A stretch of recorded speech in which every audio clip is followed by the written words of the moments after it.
welcome to the Racquets United podcast. This is our first podcast. We have recently launched a rebranding of the Racquet Sports Professionals Association, formerly known as the USPTA.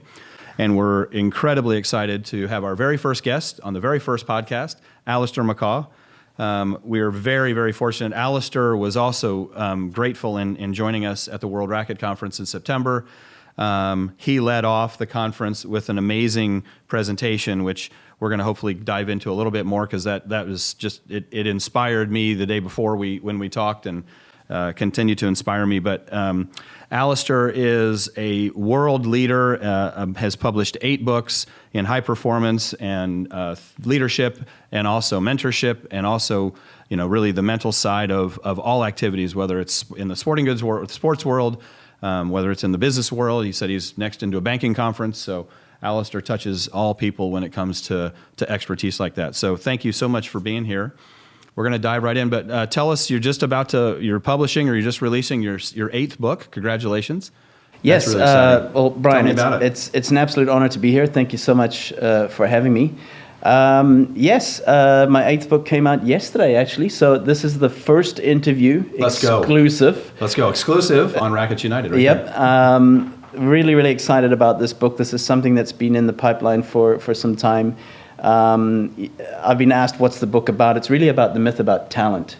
And we see these exceptional athletes or performers like Roger Federer, Taylor Swift, LeBron James. The list goes on and on. We just think that's talent. That just was like that. Where with the time I've had in sports of over 30 years and working with some of these great athletes and performers, that a lot of times you don't see the amount of work that they're putting on in the background. So that's really what this book is about. What is it you fell in love with in working with talented athletes? What was that one thing that got you so excited about it? Is it seeing them change? Is it helping them change, helping them grow? Like what were the things? Why are you in this business? Well, I think it reminds me of my past, of my background, of not being the most talented athlete. I can relate to that too. Yeah, exactly. and really, you know, not just with sports, but also just with academics as well. I struggled through school, but I was lucky enough to, and this is thanks to my parents as well, is to discover at a very young age that if you're willing to become great at the things that require zero talent, like attitude, effort, time management, being coachable, then you are able to become great in a particular activity. So I think for me, working with athletes, part of the joy and the reward for me was seeing them improve or being able to do things they thought that they couldn't do in the first place. That's something for me that inspires me, that motivates me, that fuels me. So, and I'm sure there's a lot of coaches out there that are listening to this as well that can relate to that, is that when you see that athlete where that light bulb goes on or that moment happens, it's just like eureka. And you could work for years with somebody and not get to that moment, and then when that moment happens, then it's like the accelerator's on. Yeah, and you know, I'm sure we're going to go into that as well, as that provides you a lot of information as a coach of why didn't that work, or why did that take so long. And every individual we work with is different. And that's the essence of what I believe is a great coach. There's many things that constitute a great coach, but is being able to figure out what it is that that athlete responds best to. Because, you know, I've seen some average coaches, some good coaches, and some great coaches. And what the great ones do is they're able to adapt, and they're able to figure out how to get the best from their athlete and how to bring that message across. I'm sure you've seen athletes at all different levels who have been through multiple coaches and don't connect. And I think it's that great coach that knows how to connect regardless of where the athlete is starting in their journey. Yeah, and I think that's what's, you know, I think that's very important to understand, is that the evolution of an athlete or the development of an athlete is that you need certain different coaches at different times.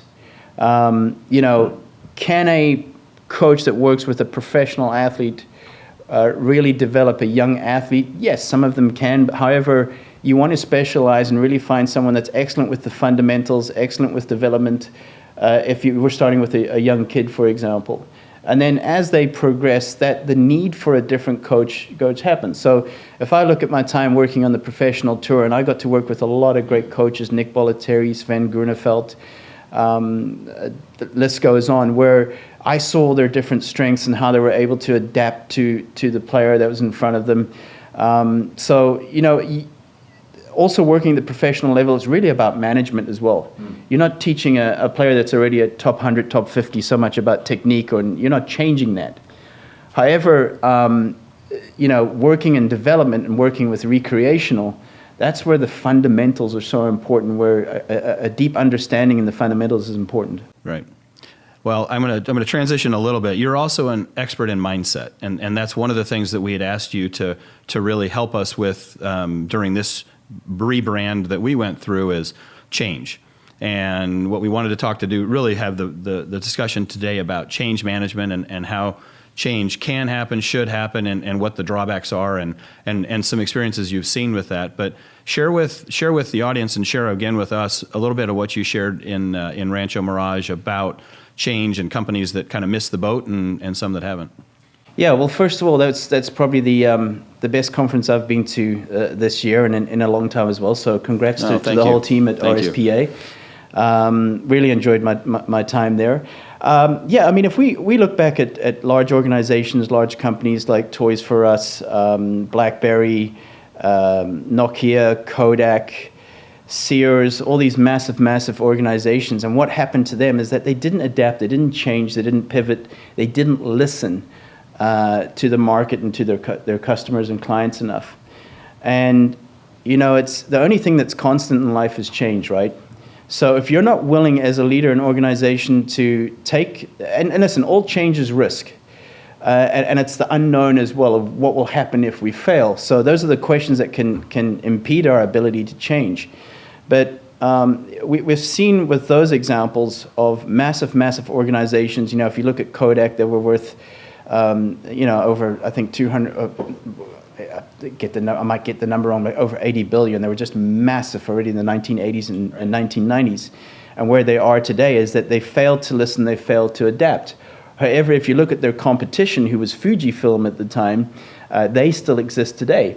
Because what they discovered, and this is where curiosity comes in, and where having great mindsets in your team. That word. Yep. Great mindsets in your team come about, is that they discovered that the collagen that's used for developing film is also used in pharmaceuticals and face creams, etc. Sure. So what is Fujifilm today? They're a pharmaceuticals and cosmetics company. Wow. So think about that, though, too, is you said they don't, people didn't listen in these organizations, and big things failed because they didn't listen. It's not even necessarily always listening to the customer. It could be listening to your R&D department, or listening to your customer service department, who's saying, our customers are asking for this, and you're giving them, we're asking for X, and you're giving them Y. There could be a lot of, because in my background at Wilson, there were engineers talking to us all the day, like, no, that's not going to work. Oh, no, we'll make it work. It's not going to work, and you know what? It didn't work. So I think that listening happens both internally and externally. Exactly, and of course that listening as a leader and as a CEO or whatever in leadership position is having the humility to listen to your people, having the humility to know that you're not always right, that you don't always have the best ideas, and if you have a belief as a leader is that you've got to have all the answers, then you're on the wrong track. So surrounding yourself with, and this is something I've seen in great leaders, great coaches and teams, professional soccer teams I've worked with, basketball teams I've worked with, is that the great leaders surround themselves with smart people, smarter than them in the areas that can complement them. Mm-hmm. And that's where, of course, self-awareness comes in, is as a leader knowing where your strengths are, where your weaknesses are, and then finding those people that can complement your weaknesses. That's so important as a leader. Right. But I think one more thing, and I'm sure we're going to go into this, Brian, is listening to the generations that are within your team. Every generation has something to offer. Yeah, that's really good. Regardless if they're Boomer, X generation, Z generation, Millennial. We have now the Alpha generation coming through, which will be in our workforce in 2 or 3 years' time, because they'll be 18, 19 years old, for example, is that every single generation has a unique strength and ability to bring something to the table. And as leaders, we've got to be able to listen to what those voices are saying.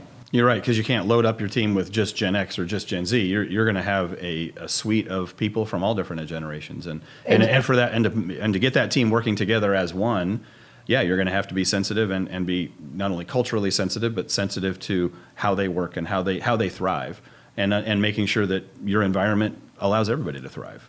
Absolutely. I mean, if we look at the generations, for example, we have in the workplace, which is about 5 generations right now, some will have maybe 6, is that if we have a look at, for example, the boomers, which are your leaders, the majority of your leaders over 50, over 55, for example, they bring the experience, right? So they've had those years of, they've had that time. And then we look at the X generation, which I see as the connector, the bridge between the boomer and the millennial and the... We're the translators. Exactly. That's our job. Yeah. We look at the millennial, purpose-driven. They bring the energy as well. And then we look at the Z generation, which are bringing new ideas to the table. So every single generation has the ability to bring something that's going to benefit us. Right. No, I think that's right. And I think even as we then, again, transition a little bit into what our membership looks like as an association, you're at all ends of the spectrum. And, one of the things that we had to really analyze when we went through this change is we really did have to listen to our members, young and old, male and female, regardless of color, all of that, and listen to their feedback about what is it you actually want from an association? What is it you want this association to do going forward? And I think in that listening, and our national board was on the road almost nonstop from January until May, listening to member feedback and asking questions. And, because I think that was one of the great things I think when I started this role is the board was ready to do that. They were open enough to say, we know things aren't great, not great, things aren't perfect right now. Yeah. And we know we can do better. Yeah. So we've got to go listen and hear what our membership has to say before we can actually embark on this pretty monumental change. Absolutely. And I think, and this is a conversation I think we had in Rancho Mirage as well, Brian, was, look, with change, there is going to come the challenges and the complications. That's normal. However, when you've listened to and you've valued your people, you've valued your clients, your customers, your fellow team members at the organization as well, that's where the magic happens, is because somebody that feels valued is somebody that's heard. Somebody that doesn't feel valued doesn't feel heard. Right. So it's so important that we also give them that voice piece, that microphone, that they're able to share their thoughts and their feelings with you. So talk about that a little bit more, and I'm thinking about that in terms of a professional now who is in a role, in a job, did it for the right reason, but maybe stuck, or maybe not really having the confidence to make that next step forward, and probably needs to think about letting their voice be heard somehow, or getting into this idea of being able to change. How would you advise somebody like that might be kind of stuck in a rut right now? And what we don't want is, potentially leave the industry. So we want to give them some tools to help them get out of that rut, make that change with some confidence, and go from there. I think it's very important. I like to say that a life of value is adding value to others. And when I have conversations with leaders and coaches who are passionate about what they do, that's one of their purposes, right? Is to add value and to be of service to others. I think what's very important is, and this is something that happened in my own career as well, is that I pivoted from being a coach and being a performance coach on the tour and working with a lot of professional athletes into leadership. And it was a process. It was risky because I'm leaving something that I know so well, that I feel comfortable in. That's the key word there, is I felt very comfortable there, to something that I did have some kind of knowledge about it in, but I just felt that I want to be driven by something where I wake up every day, I'm passionate about what I do. Yes, this is going to feel uncomfortable at first, but I'm going to dive into as much as I can about learning about this, having many conversations with fellow leaders and those who are doing what I'd like to do one day, for example. Finding mentors. Now, those mentors don't necessarily have to be people that you're sitting physically with. We have mentors on social media these days, people we follow. We have mentors on podcasts that we haven't met before, that we're able to seek guidance from, for example. So I think it's really just, it takes courage. There's going to be risk. It's going to feel uncomfortable, but let me tell you, it was the best thing I did for my career. And of course, I'm still very closely linked to coaching. It will always be a passion of mine, but moving into leadership, it's just something I'm really, really passionate about. So was there a moment, or did this happen over time? Did you make a conscious decision? I got to get off the road. I need to, or I want to do more, or I think, what was that moment like? Yeah, a lot of those that you've just mentioned I was on the road for 35 to 45 weeks a year. Yeah, I would get back home. I would know nobody. There was no community. Sure. I'd lost friends along the way because I'm never there, and you're never at birthdays, and never there at Christmas because you're already in Australia getting ready for the Australian Open, for example. So, I think that was one of the choices. Was also just to set myself up with something long term as well. Also, I wouldn't say I'd fallen out of love with coaching or the tour or as such. It was just I wanted to be revitalized and energized by something new that would challenge me and push me. So that's what led me more into leadership. And I think I mentioned this in was it my previous book where I mentioned that growing up I had a fascination already as a kid at around about 10, 11 years old of what made a good leader. Why was that teacher and that coach more liked than that one? Why did that one have respect and that teacher or coach didn't, for example? So those are already my curiosity had already started at that age without even knowing it. Right. You paid attention to it, or you had a curiosity already. I'm sure you were a curious kid anyway, but it probably led a little bit into that long term. I was. Of course, you don't realize it at the time because what do you know it? What do you know at 10? Well, what do you know it? Even at my age, 50 plus. Yeah, right. exactly. And that's the whole thing about evolving.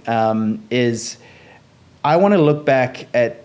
I used to say 5 years and go, oh my gosh, I can't believe I thought that, or I can't believe I had those viewpoints on that, or I want to look back in a year and go, gosh, I've changed. Right. And that's good. Yeah. Well, okay, so great segue there. So we're in an industry now that is changing really, really quickly. You've got standalone franchise pickleball facilities. You have tennis clubs that are adding pickle and padel. You have a brand new squash, padel, and pickle club opening in New Jersey next week. I mean, it is rapidly evolving. Then you also have private clubs that are building new management through their CMAA program and their educational program. What advice would you give to a professional in our industry today to help them see it, manage it, and manage their professional career within this industry? I think the first thing is to embrace it. And this is something that you spoke about, Brian, at the RSPA conference in Rancho Mirage, was embracing the new era, embracing the new generation.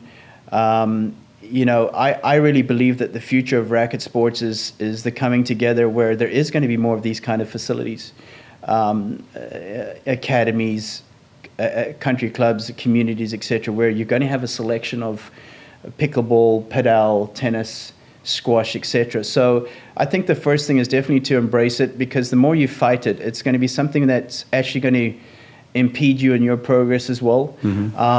I believe the future of racket sports and coaching is that you have multi-certifications. And I'm not just saying that. Just say it louder, right directly into the microphone. Yeah. No, because club directors, academy owners are going to be looking for coaches that are multi-certified in different sports. It makes sense is that you can have somebody that can, from 8 until 10 teach tennis and then move across to the padel. And the conversations I have with a lot of coaches who have transitioned to that are very interesting. So, my home club is down in Delray Beach, and they have the pickleball and they have the tennis there. Of course, that's where they hold the big tournament as well. And at first, these conversations with these coaches have been, at first we didn't want to do it. We're reluctant because I'm a tennis coach. Right. But then they saw what was happening with the client, the customer. They were listening, and they discovered that, well, you know what?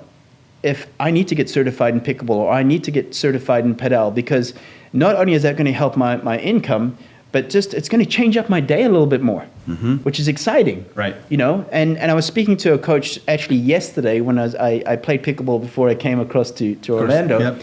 And he was mentioning that, his day, and he looked excited. He said, I'm teaching pickleball from 8 until 11, then I have a break, and then I'm teaching 2 hours of tennis, and then he's back to pickleball again. So, and he said it's just changed his whole day. So I think one of the things, and at least I'm a tennis player at the heart. That's what I've done from day dot. But then I went out and I learned how to play squash when I lived in Europe. I played platform tennis for 10 years when I lived in Chicago. even a little bit of badminton, but all these things. And now I'm learning padel, here in Orlando. But I think ultimately in our heart we feel like we're cheating. I mean, we're cheating on our sport by going off into another sport, and I think that's what these hardcore tennis people think and believe. I mean, is it cheating? I mean, are you? Because I think that's why we hold it so closely. Is that this is where I came from? This is what I got brought up with. This is in my heart and my soul. Am I okay to go over here and say I'm a padel player now, or say I'm a coach? Well, how do you handle that, or how do you coach somebody with that? I think that's something that gets back to comfort level. We know we're good at something, or we know we're comfortable. We know how it works. Mm-hmm. Instead of taking that leap of faith and learning another sport, discovering another sport, for example. Look, I was the same. Tennis was my passion as well, which I still play today. But I enjoy pickleball a lot more, and now and then I'll have a game of padel. So it's really opening your mind. So it's okay. It's okay. So to answer your question, yes, it is okay, even though you will still have a favorite sport. Right. I prefer this over that. However, I do enjoy that sport. And listen, I've played squash as well, and my parents played squash, so that's been in the family for a long time. I've worked with numerous world-class squash players as well. And, playing multiple sports, there's this myth that playing another racket sport is going to mess up your sport. Now, yes, if you're maybe putting in more than 6-8 hours of that other sport, then there is a good case for that. But any of us really good enough to mess it up? I mean, let's be honest. Let's have some honesty. Like, we're amateurs, right? We're not exactly. We're not winning Grand Slams anymore. Exactly, but they do complement your sports. Right. I mean, just a side note, have you ever seen Roger Federer play ping pong? No, but I can only imagine that would be pretty high level. Yeah, I was watching a video of Roger playing a bit of ping pong. I'm like, this guy's like tournament level. Right. So it just shows you. Yeah. How do you become a mindset and high performance coach? Like, how does one do that? Like, it's not normally a career path that you would take. I'm sure that, again, evolved over time. But how do you become an expert in that? So I wouldn't call myself an expert. I believe that I'm always learning. So I never believe I'm an expert in anything with regards mindset, performance, or anything I do. I always want to be a learner. But how do you become one? I think it's just following really what you're passionate about, something that you almost find yourself reading or watching on YouTube or something, just like out of choice. And you're like, I actually enjoy this. Where do I gravitate? So I think it relates a lot to the Japanese ikigai, which is finding something that's a vocation, something that pays you, that you can work with, something you're passionate about, and something that aligns with your purpose. So I encourage all the listeners out there, if you don't know what ikigai is, Google it. Yeah. To find out that's one way that I discovered my purpose and my passion. It's funny, I have that written on the inside of my notebook. Ikigai. Yeah. I think it's and same kind of thing. I was able to find through that, and through kind of doing some soul searching, I was able to find my purpose and passion as well. But ikigai was a big part of that. Is what do you love to do, and what can you get paid for? Yeah. And that's Brian, a really good thing, especially for the younger generation who say, the buzzwords have been purpose. Find your purpose. Mm-hmm. It's like, I don't know what my purpose is. How do I find my purpose? Well, first of all, don't panic. Don't worry. Yep. Experience a lot of things. See what you enjoy. See what you don't enjoy, and that will help you figure out eventually something that maybe takes you into a career. So one of the things I think in our industry is not only do our members and our professionals get stuck, but they develop a ton of skills over time that I don't think they package well. Like if you're managing 5 or 6 other people, you have management skills, but I don't think we package that necessarily because we're in the tennis world or the racket sports world. How would you recommend our members turn the skills that they have and market or leverage them into career growth or other opportunities, taking them maybe out of the tennis world and putting into the corporate world? Is that a language thing? Is it a behavior thing? Is it confidence as well? Yeah, I think all of those things, Brian. So for me, there's a difference between leadership and management. You lead people and you manage systems, projects, etc. So for me, leadership and management are two different skills. so it's important to know what your strengths are. Usually great leaders will have great interpersonal skills, because at the end of the day, it's about people that are wanting to work for you, to go the extra mile. So you've got to discover what, again, your strengths and your weaknesses are. How do you do that? Self-reflection, asking for feedback from your fellow team members, ones you trust especially, where you're able, and listen, let me just, a side note, if you're going to ask for feedback, do not respond, do not argue, do not, yes, but listen. That's hard. I mean, Very hard. Especially when you're a parent trying to get your kids to listen. No, that's a separate issue. That's another episode that I'm not qualified to do, because I'm not a parent. Right. But if you're wanting to become better in the areas you need, self-reflect and get the feedback you need. And like I said, if you're going to ask for feedback, zip up your mouth and listen to what your people have to say. Also, second part of that as well is looking outside of your industry, not being stuck in, I like to say, not having these horse blinkers on, where you can't see left or right of you, you can only see in front, is find out what other industries are doing well and learn from them. And a lot of the times we're just really looking at the competition that's in our field, right? But if you're looking to other sports, other industries, and asking the questions of why are they doing well or why they're not doing well, that will help you along the way.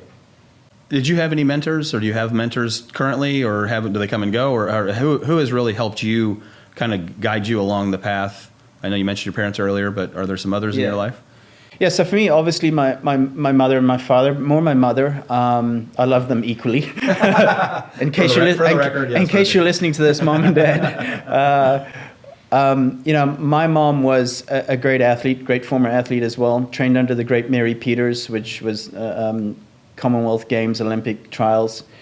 So that discipline came from her as an athlete, so that was definitely a mentor. I would say my second mentor was another female in my life who was a teacher in school called Miss Caroline Foster. So she was the track and field coach, tough, strict, but fair, had a good sense of humor.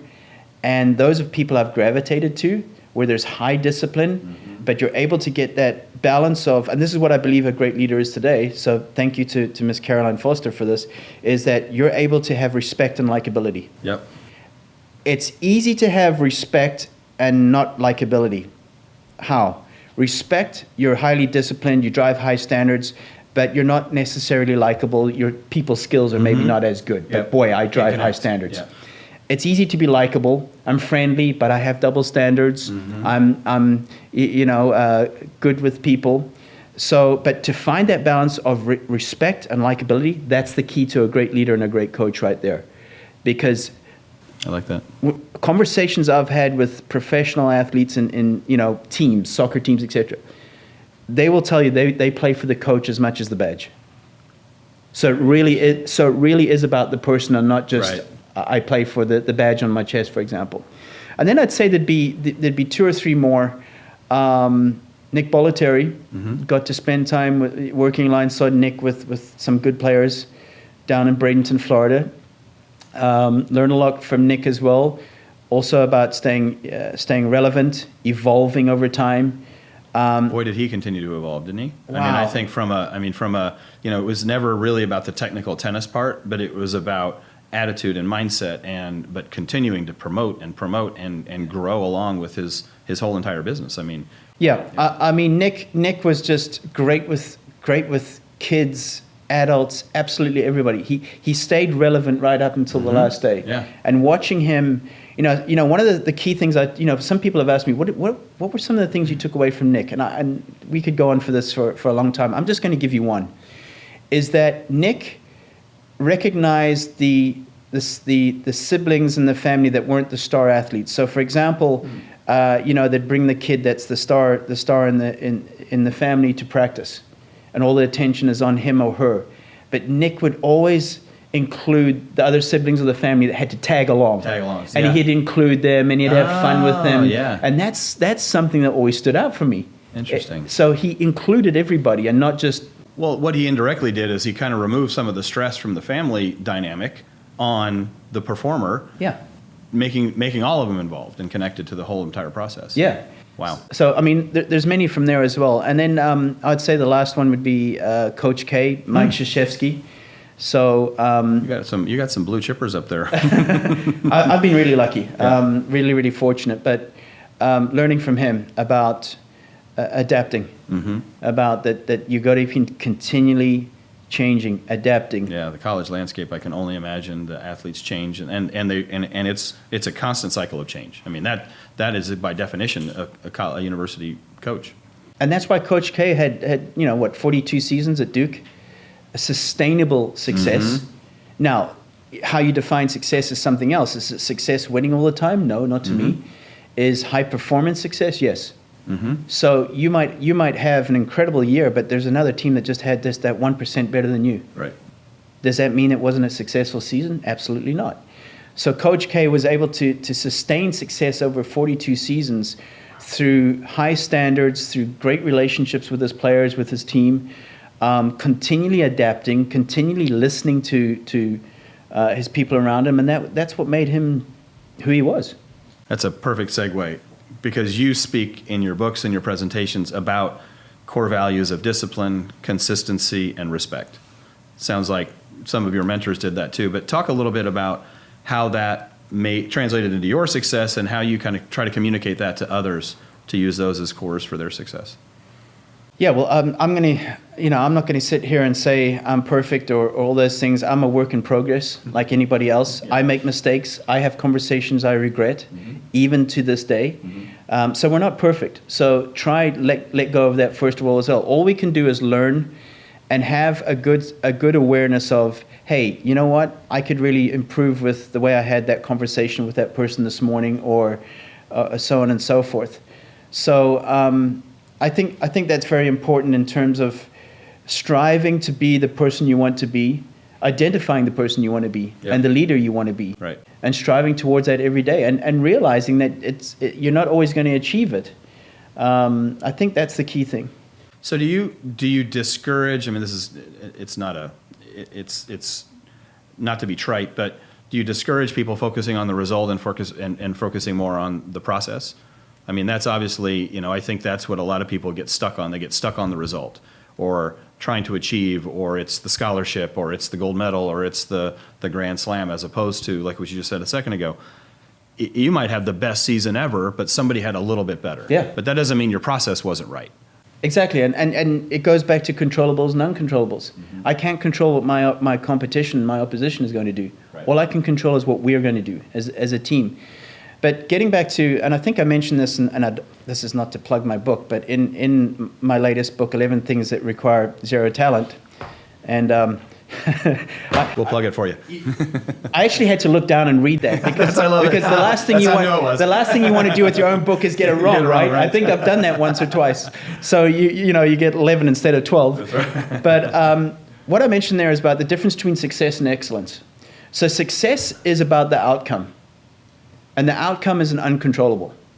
So focusing on success is something that's actually an uncontrollable. When we focus on excellence, which is the process of what we do on a daily basis, that is achievable. And if you're able to, I just saw in your office there, Brian, before we started, you have written up on the wall there, "Win the day." Right. And you've done it in a Sharpie, which is even more authentic than buying it. It is about winning the day. That's what excellence is. Right. And yes, we do want success in the long term, whatever that may be, the outcome, the result, the win. But that is only achievable when we're able to focus on excellence today, which is a controllable. And Chip Kelly from Oregon, said it well. Is that to win on Saturday, we need to win today, which is Tuesday, Wednesday, Thursday, whatever it may be. So, not to put you in a corner here, but would you say goal setting then is not necessarily a priority as opposed to excellent setting? Great question. You might have just made that up. Great. No, that is actually a great question, because I've spoken about goal setting in a few of my books where I've changed my mind over certain things. I don't goal set as much anymore. Yes, for example, I want to run a half marathon next month. You can call that a goal. However, it's important to know what you maybe want in the long term, so those can be goals. But if you're just fixated on that, you're taking your eyes off the ball. Right. It's like playing a padel game or tennis, and you're just thinking about the end result. What happens when you're thinking about the win is you lose track of what's going on right now. Right. Yeah. And boom, you just went from 4-1 up to 4-4. Correct. Yeah, that's exactly right. Or 4-5 down. And now you're down a break, and you're like, wait, what happened? Right. Exactly. Right. Exactly. You've taken your eye off the ball. Mm-hmm. So what would you recommend for, going back to your core values, what would you recommend for listeners and our members? How do you define a core value? How do you get into that reflection enough to know what that core value is? And do you believe core values can change?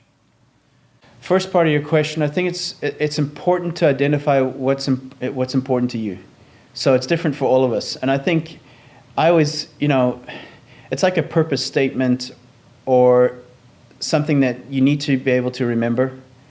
What's important to me is honesty, integrity. Now that sounds like everybody's are those, but those are important. Right. For example, adding value is important to me. So that's why I'll always throw in that that line.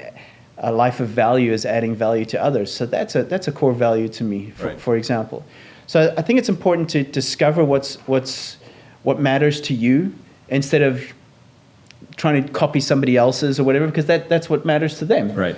And then doing your best to live out those values every day, which, as I said just a few minutes ago, is the challenge. We're not always going to get it right. You're going to have conversations or make decisions that you might regret, and that's where humility comes in, and having that vulnerability of learning how to apologize and learning how to, address that and say, hey, I apologize about how I came across it with that or whatever. You will get a lot of respect about that. So that's important to me as well. But doesn't that tie into confidence too? And confidence is a weird one as well, because it comes and goes. But if you have the confidence to be your authentic self, you're going to be your authentic self. But if you don't, you're going to be that person that follows or that is mimicking other people. Where does that confidence come from? Or how do you build that over time as a professional? Yeah. So confidence, can have many elements to it. I believe confidence comes from self-image. So if you have a good relationship with yourself, you'll have a healthy self-confidence. So if you have a look at, the difference between arrogance and confidence. Arrogance is that you're having to show on the outside that you're confident. Confidence is like almost like an inner peace to me.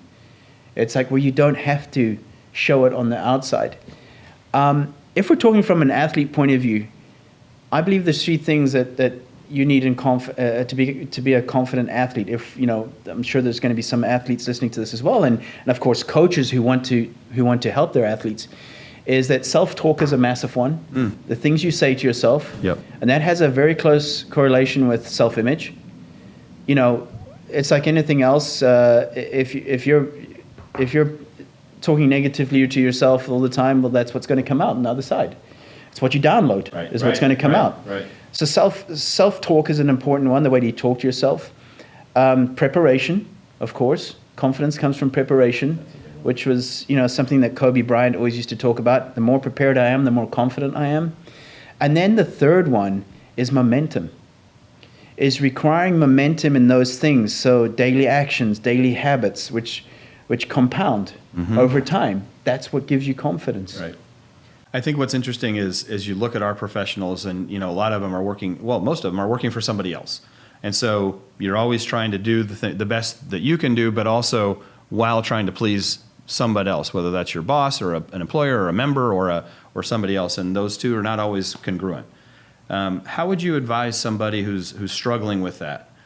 You can't just walk away, or these days people do just walk away. They choose, I don't want to be in this situation anymore. But again, that takes guts and risk and confidence as well. Yeah, I think it's the better relationship you have with people, the more you're able to have these conversations, and it comes from the better connection, the better relationship, the more trust you're going to build. So I think it's important that you're able to build up those relationships with others over time.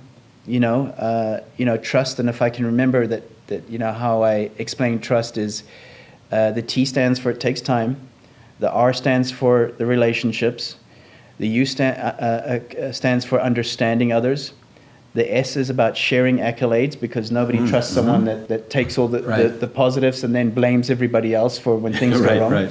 And then the T is for truthfulness. So that's what trust is to me. Wow. And once you have those things, you're able to have those conversations and admit, hey, I need help here, or I can do better here. What I like a lot in our industry is teaching people how to manage up. And I think that's something that we all have to do. I mean, everybody has a boss, regardless of who you are, where you are. What advice or what keys do you have for people to help them manage up? I think it's to have, again, and I know I've mentioned the word a few times, awareness.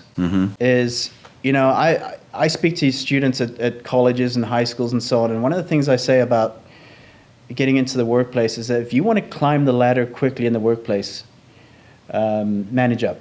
Yeah. See what your boss or what your manager needs done, or what they don't like doing, and take that off their hands, and you will climb the ladder very, very quickly. Do the jobs that other people don't want to do. Do the jobs that people don't feel like doing. It is very, very easy, in my opinion, to climb the ladder in terms of where you want to go. Find out what other people don't like doing. Find out how you can help your boss or somebody else get to where they want to be. And that's how you're going to climb. I love it. So what advice would you give people who possibly, or what examples do you have of high performers that you've worked with, and what things have they done, other than your great advice, to stay adaptable, to change, to see what the future looks like? Because what you typically see with athletes is, even in their rookie years or their beginning of their stages, they don't peak for another 4, 5, 6 years. So clearly they have to be doing something. But also then put it back to a career professional or somebody in the racket sports world. They're going to continue to improve, hopefully. But what keys or what advice would you give, or what have you seen work that people have done successfully to change and adapt and continue that momentum with it? Yeah, there's a few examples. I'm going to give you an example of an athlete I worked with and a coach. So the athlete was Kevin Anderson. So I worked with Kevin. Go Illini. I worked with Kevin with the team between 2014 and 2018, which were Kevin's best years. He reached 2 Grand Slam finals, and I think in 2018 is when he peaked at number 5 in the world. Didn't you tell me he also was the least talented person you worked with, or he thought that? Or yes, and I'll just add in there respectfully. Yes, exactly. And Kevin knows this. Right. He's one of the most respected athletes that I've ever worked with because of his work ethic, and he's very much part of zero talent and making yourself great. The work that Kevin put in was, I've never worked with an athlete that could do that much, and never looking at the clock, and never. So Kevin was already a great player. Right. When I met him. So he was already top 20. He was hovering between 15 and 25. But couldn't make that final break, hadn't reached further than the 4th round of a slam in, I think, 11 attempts. I may be wrong on that number, but it was around about there. Had never reached a quarterfinal. What was going to make that breakthrough? And Kevin was willing to build a team around himself where he was going to listen, he was going to change and adapt, and it was incredibly uncomfortable.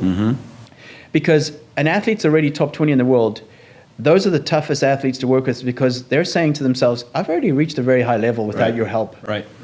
Yeah. So if you're going to be telling me to change this or that, it better work, because I'm putting myself on the line here. So working with somebody that's already achieved success is difficult, because they don't want to change out of fear of, like, what if I lose what I've got?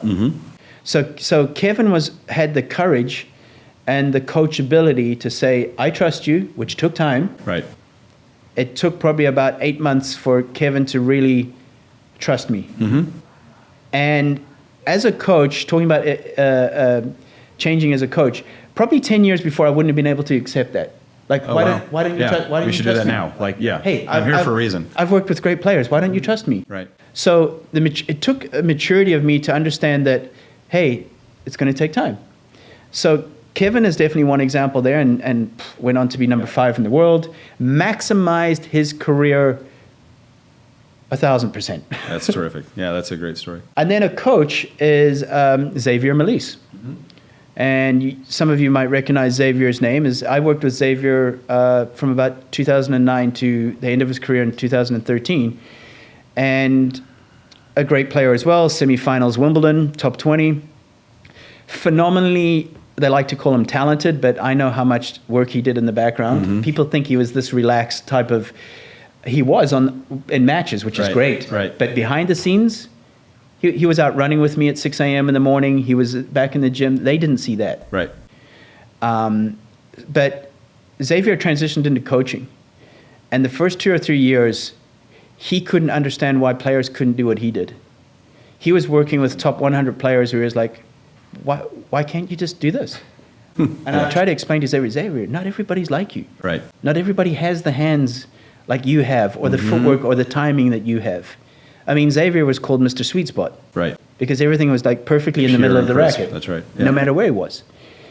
And it took Xavier over time, with working with players, to become the coach he is today. He helped Lloyd Harris become a part of the team, not just him, because Lloyd has a great coach in Anthony Harris, to become top 30. Now Xavier's working with Alexei Poprin. Oh, yeah. And Poprin's up there now. Great, Won the Montreal 1000 Masters. Yeah. The reason is that Xavier was willing to learn his trade, willing to adapt, and understand that not everybody saw the game like him or could feel the game like him. That's incredible. Yeah, and I think there is a learning process of all that. I mean, changing. You've been on the tour. Managing your own career. Being the best player you can, and then to switch that and reverse those roles as well has got to take time. That's not going to be an overnight success because of exactly what you're saying. It's a mindset thing as well. And humility. Yeah, and humility, because you've been that player that's been there. And when I see Xavier coach now, I just see a completely different coach to what I saw 8 years ago. And all credit to him, because he was willing to learn that and get uncomfortable. In our conversations that we've already had, I mean, you've mentioned it, but you are a continuous learner. You're curious. You're always looking for more information and things like that. I think one of the things we would like to do, as the Racquet Sports Professionals Association, is to encourage our members to be continuous learners and curious. But how do you do? I mean, some people just aren't, and no fault to anybody. They get stuck in their, I'm going to work, teach 8 hours a day, and I'm loving that, but. What are the things to help keys to break out of that monotony and become a learner and become a continuous, curious person like that to make sure that growth can happen? I think it's different for everybody. And, one of the quotes in my new book, I talk about that your effort level will reveal your interest level. Oh, that's so interesting. There's going to be some things that you don't like doing. I know, for example, listen, I'm passionate about what I do. I'm very fortunate. However, there's things on a daily basis I don't like doing, but I get them done.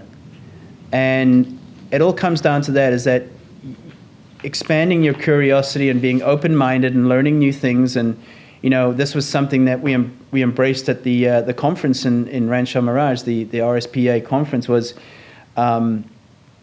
experimenting, exploring other sports, other opinions, other ideas. Right. I think it was Ted Lasso. He says, "Don't be judgmental. Be curious." Right. That's right. That's right.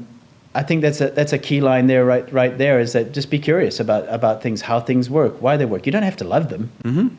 But I think having that's really important. You don't have to love it, and you don't have to, and you can be curious and go down a path that, okay, not interesting for me, but at least you took something away from that. But yeah, I think we always want to find that thing. Oh, I have to love this. I have to be passionate. But actually you don't. That's actually learning as well, right? Absolutely. And I believe variety is the spice of life. If you're just stuck on one thing all the time, then what are you going to learn? How are you going to meet new people? And for me, that's what, expanding to pickleball and playing a little padel, I've met so many more people, and I enjoy. My experiences are better. It's been a game changer for me in my life. Not just playing one sport anymore. Is expanding it. That's really cool. Okay, so last kind of section of topics. We're going to continue. The RSPA is continuing to expand into other racket sports, professional development, career development, things like that. But given your history in the racket sports world, and as you just mentioned, you're dabbling and you're trying new things. What do you see as the future of racket sports? What do you see the ecosystem looking like in the next 5 to 10 years? When it comes to coaching and leadership, I definitely see more multi-directional leaders and coaches in terms of, we just mentioned it earlier about certification in being certified in different racket sports. Like I said, you don't need to love. You're going to have maybe one of them that you prefer to others. That's normal. So I see that because club directors, academy directors, facility owners are going to be looking for coaches that have multiple certifications. Mm-hmm. So yes, maybe you're not as big a fan of one of the other, but you're going to become more valuable, and your resume is going to go to the top of the pile when you're able to offer more value. Understand that we're in a generation of leaders today that are not necessarily focused on experience. Experience matters, but adding value is what the leaders are looking for today. How much value will you add to our club, to our members, to our facility? Yes, you have 25 years experience. That's fantastic. Mm-hmm. But we need someone that adds value, that's versatile. So that's one area I see it going. I also see multi-sport facilities where you're not just offering tennis, but you also maybe have pickleball or squash or padel or other sports there as well. So that's where I see the future going with that. I also see because of that, I also see a higher community involvement. So if we just look at Florida here, people are buying properties and moving to communities because there is pickleball there or because there's tennis there. Look at what happened in Naples with the U.S. Open pickleball. A brand new development, the Minto development, happened because of U.S. Open pickleball. So, I see it down where I am in Boynton Beach and Delray areas that people are buying their homes because there is racket sports in the community. Right. Yeah, I think that's a pretty exciting future for racket sports. And, I think from our perspective at the RSPA, we feel like there should be unity, which is why we're calling this Racquets United. I love that name, by the way. Well, thank you. We can thank the team for that. But I think it's because all racket sports should be united. There's so many core values that are shared amongst all of them: the fitness, the athleticism, the health and wellness of it, but also the community and the social aspect. The book Blue Zones is a great one, and I think all racket sports are a blue zone. Yeah. They tick all of the boxes for all of that, which is. I was at the World Pickleball Championships in Dallas last week, and Jeannie Bouchard was on a panel, and she said, I tell people to play everything. Yeah. She said, I might be playing pickleball now professionally, but I still play tennis, and I love it. We don't have, I think it's that feel like I'm cheating, and I don't want to have to make you choose. And I think that's where the racket sports industry is today, where if you grew up or you're a core tennis player, you're cheating if you're dabbling in these other sports. And we're telling people to choose one or the other, not both or not all. And I think that's where I would love to see the industry go as we try to unite the industry and have everybody work together to build more facilities. And where it's not tennis versus pickleball or pickleball versus padel, it is let's build more together. Yeah. And Brian, I've got to acknowledge you and the team at RSPA for the step that you've taken and the changes that are happening. It's exciting. And I'm not just saying this from a point of view of I'm part of it, but I'm out there in the community and I'm listening to the conversations between coaches and between clients and so on and so forth, and they're also excited about this. Look, there's always going to be the naysayers. There's always going to be those ones that are stuck on their way, and this might sound harsh. And I know we're finishing up this. Let's go. Let's have some controversy. This will be our lead-in. Well, it's one of the things that I mentioned at the conference was those leaders or those coaches who are not willing to adapt and change are going to become irrelevant.